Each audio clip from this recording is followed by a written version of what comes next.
हमको वो चाहिए जो जनता को चाहिए, जो शहर के हित में।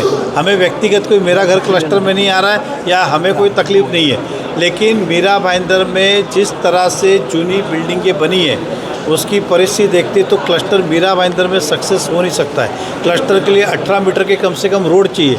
अब मीरा भाईंदर के अंदर 6 मीटर, 8 मीटर, 9 मीटर की रोड है, 18 मीटर रोड कहाँ है। दूसरी बात, 15-20 बिल्डिंगें एक साथ हो तो क्लस्टर डेवलप हो सकता है नहीं।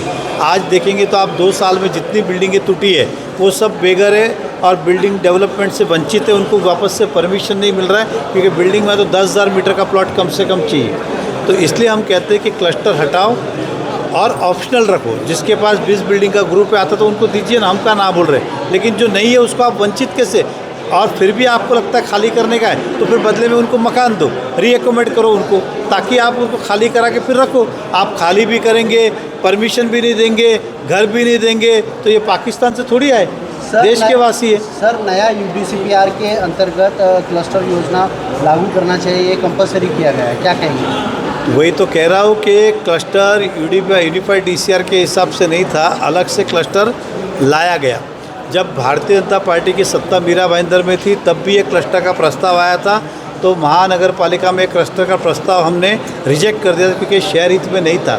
लेकिन प्रशासन राजवट में ढोले साहब के कार्यकाल के अंदर ये क्लस्टर लागू किया गया और आज हम सब भुगत रहे। इस मीरा भाईंदर में क्लस्टर में 2 साल में एक आदमी को भी परमिशन अभी तक नहीं मिला है, या फिर जो क्लस्टर के अंदर बाधित है उनको भी नहीं मिला है। तो फिर ये क्लस्टर इससे दिखता है कि शहर हित में नहीं है। और अगर आप हमें पूछेंगे तो हम कहेंगे क्लस्टर मीरा भाईंदर में कभी यशस्वी नहीं हो सकता है। मीरा भाईंदर छोड़िए ना, महाराष्ट्र में कहाँ पे क्लस्टर ये तो बताए, कहीं पर नहीं हुआ है। मीरा भाईंदर ही उनको ये मिला था, इसके लिए तो गलत है।